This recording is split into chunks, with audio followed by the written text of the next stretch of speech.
অপেক্ষাটা সেই করে যে কাউকে মন থেকে ভালোবাসে। রাগী আর জেদি মেয়েদের মনে ছলনা কিংবা অভিনয় থাকে না, থাকে শুধু অফুরন্ত অভিমান আর ভালোবাসা। আজকাল মানুষের কাছে সবকিছুই আছে, যেটা নেই সেটা হলো মনুষ্যত্ব। আজকাল সব পাওয়া যায়, কিন্তু সত্যিকারের ভালোবাসা পাওয়া যায় না। যারা মন থেকে ভালোবাসে তাদের জন্য উপহার হিসেবে শুধু খান্নাই থাকে। কষ্ট পেয়েও যারা চুপচাপ থাকে তাদের যন্ত্রণাটা বেশি।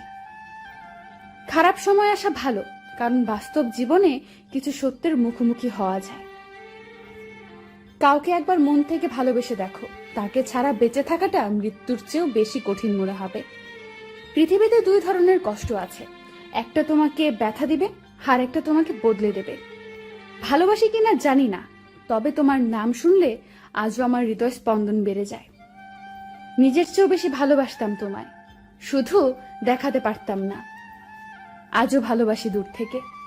বাস্তবতা হলো একজন অপেক্ষায় থাকে, আর একজন অন্য কাউকে নিয়ে ব্যস্ত থাকে।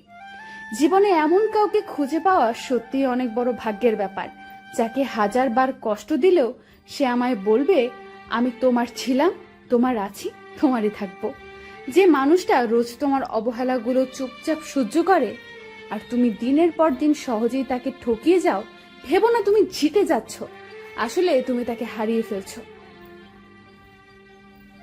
মন বোঝার মতো কেউ নেই, অথচ ভুল বোঝার মতো মানুষের অভাব নেই। ভাগ্য সে তো আমার ছোটবেলা থেকেই খারাপ। ইচ্ছে ছিল কাউকে ভালোবাসার, কিন্তু ভাগ্যে দুঃখ ছিল, তাই একজনের মিথ্যা ভালোবাসায় নিজেকে জড়িয়ে ফেলেছিলাম। হয়তো তোমার যোগ্য ছিলাম না আমি, তবে আমার ভালোবাসা মিথ্যা ছিল না। ভুলটা আমার, নিজের যোগ্যতা না দেখে ভালোবেসে ফেলেছিলাম তোমাকে। এক সময় হাসি খুশি আনন্দে ছিলাম, মাঝখানে কোনো এক কাল বৈশাখী ঝড় এসে আমার সমস্ত আনন্দ কেড়ে নিয়ে চলে গেছে। তোমাকে খুব বিরক্ত করি, তাই না? এমন একদিন আসবে যেদিন তোমার সব থাকবে, কিন্তু বিরক্ত করার জন্য এই আমিটাই থাকবো না।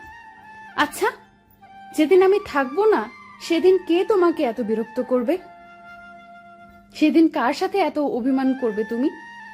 প্রেম আর ভালোবাসা দুটো ধরনের, একটা হয় আবেগের বশে, আর অন্যটা হয় অন্তরের টানে। মায়া এক অদ্ভুত জিনিস, কাছে থাকলে কমে আর দূরে থাকলে বাড়ে।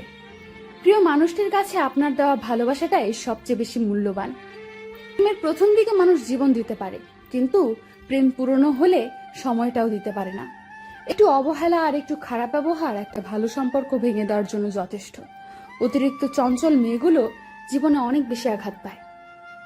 কান্নার পানি দুই ধরনের হয়, একটি কষ্টের আর অন্যটি ছলনার। কষ্ট শুধু